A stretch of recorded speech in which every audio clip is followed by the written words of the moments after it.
Hi, congratulations on your new RV. We're really excited for you. Please make sure before you're signing that you bring the following items with you. If you're a cash buyer, please make sure that you bring a cashier's check, no personal checks at time of signing, or you may bring actual cash.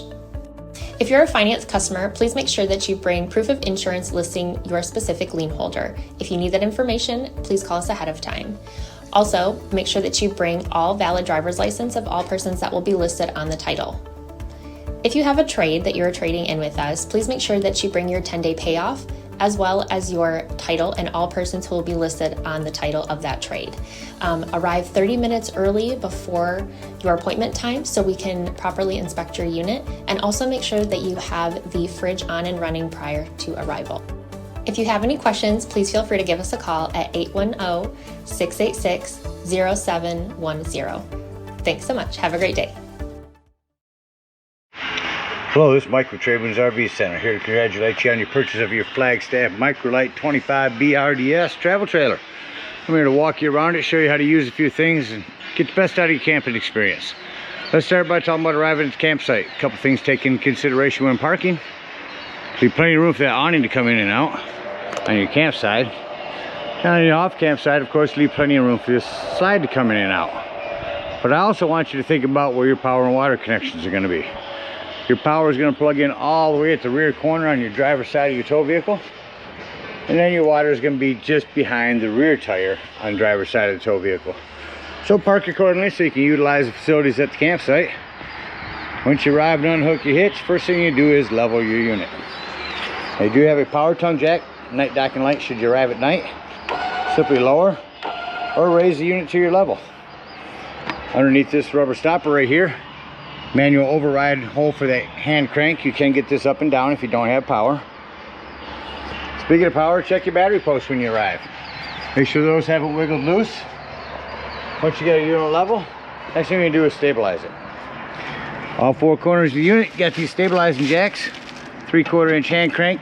You can use an impact gun or a drill gun impact driver to run these down. Just recommend when you get to the bottom that you slow down. I recommend stabilizing jack pads. Jack pads are going to protect the feet of your stabilizing jacks from dirt and debris and hot blacktop in the summer. Better distribute the weight, a good investment to protect your stabilizing feet. Use your 10% off coupon, grab a 4-pack of them, run them down, and then just run these stabilizing jacks down until they're taut. Once you have resistance on this hand crank, don't go down any farther, because remember, our unit's already level. All we're wanting to do at this point is stabilize it. So we've got our unit level, we've got it stable. Now we can go ahead and hook up our power and water. Just running them back up for you. Again, your power cord's all the way at the rear of the unit. 30 amp cord, big long 30 amp cord. They go in and then twist to your right, and then once they're on, go ahead and use this black washer to lock it on. 30 amp service should you need to plug into a 110. There's a 30 to 110 adapter. It comes with your convenience pack. Got our power hooked up. Let's hook up our water. At the campsites, we're going to hook up to city water connection. First and foremost, your water pressure regulator. This water pressure regulator is going to reduce the water pressure to 40 to 50 psi, protecting the lines in your unit. Use this when putting water in here. Hook that up. Hook up your hose. Don't turn our hose on yet. Let's find your hot water heater. Coming over to your campsite here, just to the left of your doorway is going to be your hot water heater. All we're doing at this point, folks, is making sure our drain plug's back in. Throw some plumber's tape around that, get that in there nice and snug, then you can go ahead and turn on your hose.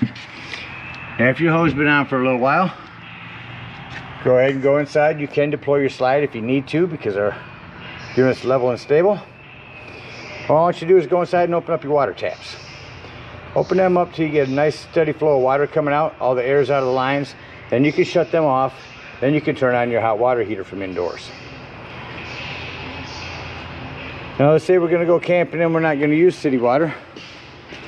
We're going to go dry docking, or boondocking as they call it. In that case, we'll simply fill up our fresh water tank.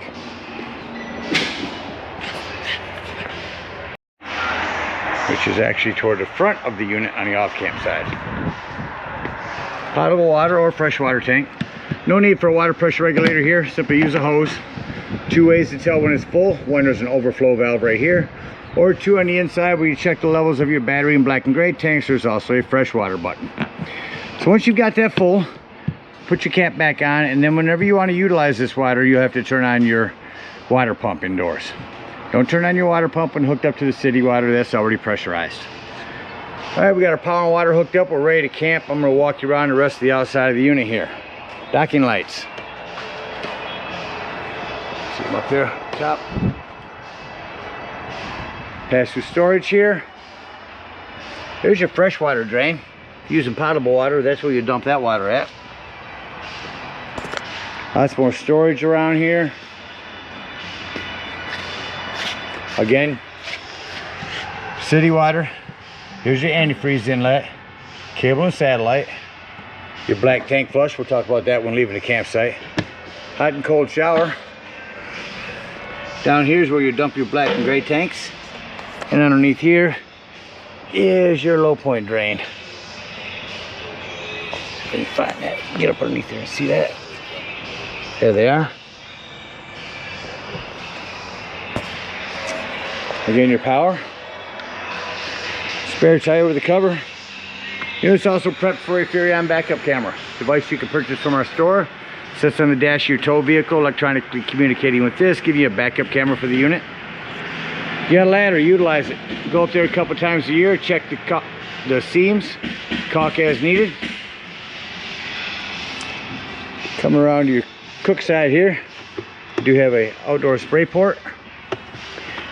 LP quick connect. And push both these down at the same time.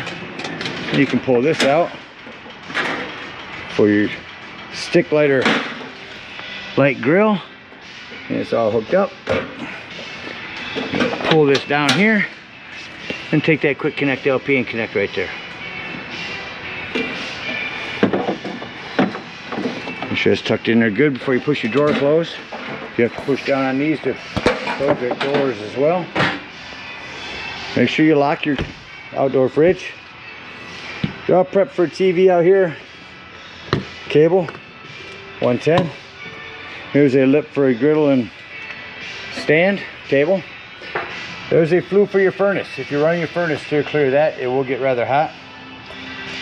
So there's where your TV backer can go. A couple outdoor speakers.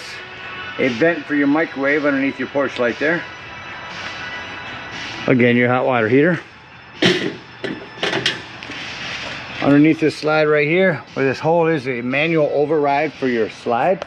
That doesn't seem to be working. Let's talk about your awning real quick. You have a pitch adjust on this.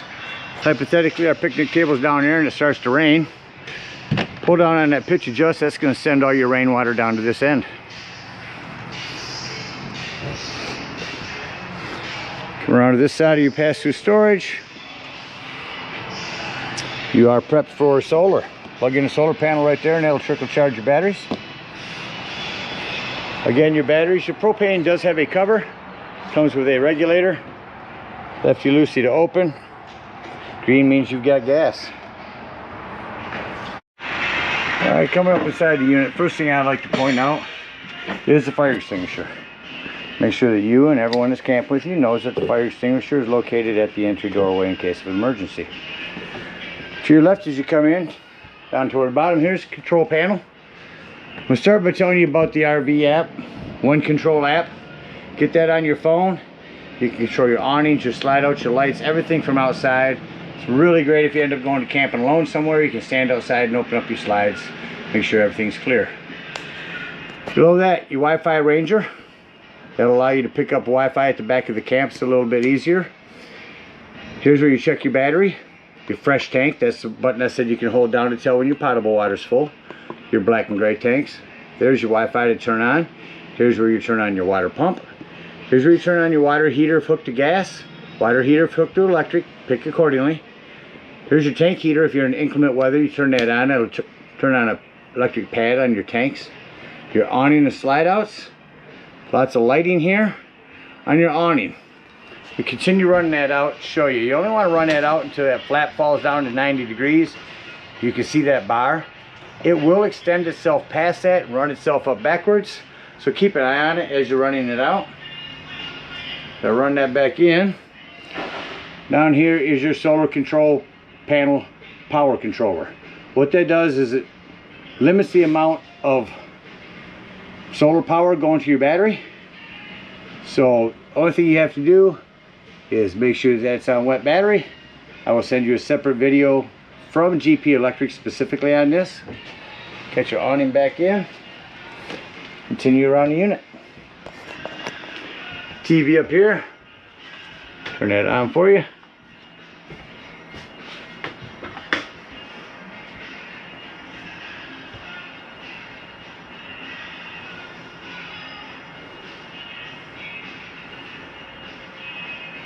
And there's your TV working.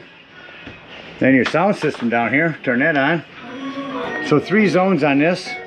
Indoors,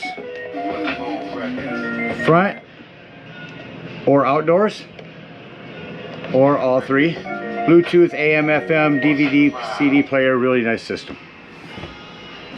You have an extension here on the end for prep. Self-explanatory microwave. Below that you have your light and fan.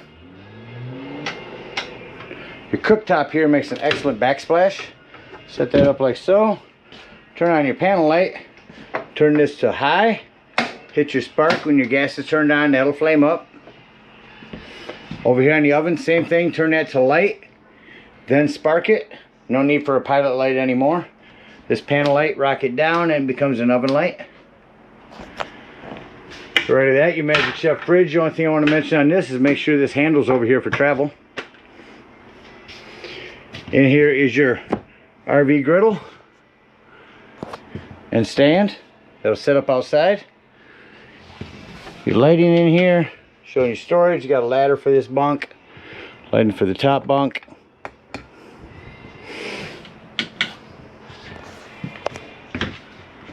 Coming in your bathroom, anything I want to mention in here, your lighting's here. You have a hand crank open power exhaust vent here.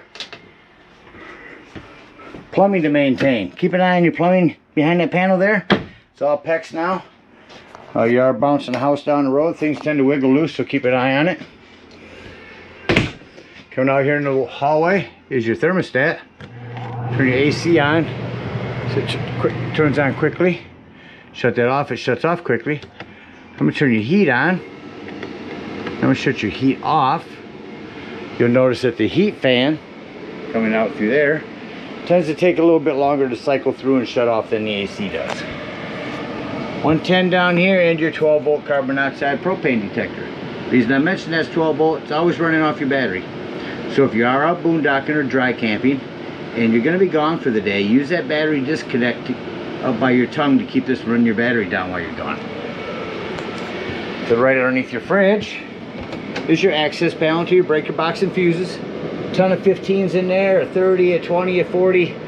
Highly recommend having a handful of those with you when you go camping. Your table, simply release this and then fold your table down, set it on these, put your back cushions on top, gives you another sleeping area.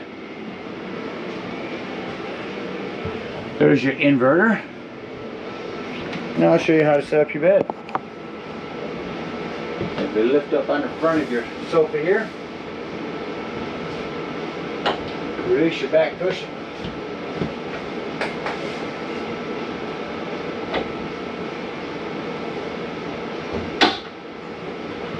Fold this down, and there's your bed. Now, when you put this back up, make sure that you pull out on this before lifting. That locks it down. Set things back up. Make sure you lock both sides. Keep this from bouncing around while you're going down the road. Let's see. Get it in there. And then jackknife this back up. Just that quickly you are back to a sofa. I'll show you have a hand crank open vent there. And that about covers everything on the inside. Let's act like we're leaving the campsite. And close things up. I like to start by shutting off all my lights here. Then I can see if I've left any individual lights on. All my lighting is off. Now turn on my interior from here and bring slide in.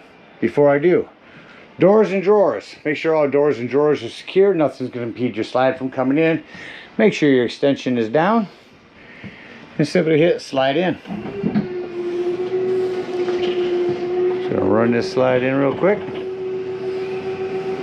See the importance of having that door down there closed on your closet?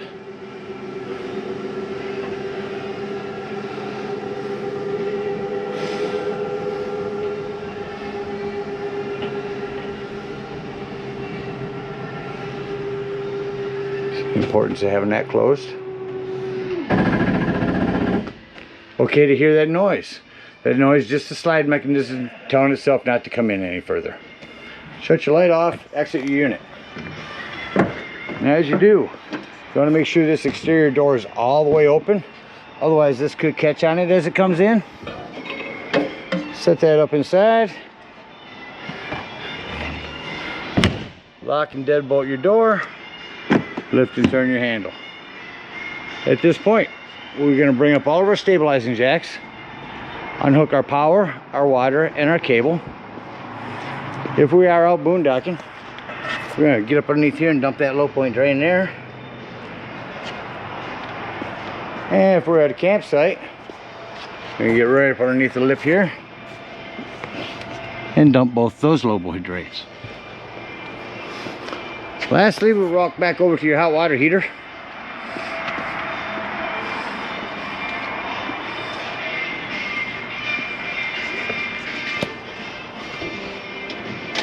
All we're going to do now is lift up on our pressure release valve. That's going to dump the remaining of our hot water out just like that. Make sure you push that back down, otherwise this door won't close. Then you can pull that drain plug. Hook up our hitch and head on up to the dump station. At the dump station, park accordingly. Your dump is going to be behind your tires on your driver's side of your tow vehicle. In between the rear and your tires. 10-foot hose comes with your convenience pack. Hook that up and pull our black handle. That's your sewer outlet. Once it sounds like that's no longer draining, or someone's inside holding the black button down and it looks empty, leave that black handle open. Again, with your water pressure regulator, come to this tank flush valve. Hook that up and hook the hose up at the dump station and let that run for a good 5 minutes with your black handle open. It's going to wash all the nastiness out of your black tank. When you're done, unhook your water, close your black handle, pull your gray handle. Your gray handle is going to be cleaner water, your sinks and your showers. That'll clean your sewage hose out for you. And you can conveniently and sanitarily store your sewage hose right in your bumper. Again, we thank you guys so much for your purchase. Hope you enjoy this Microlite for many years to come. Happy camping.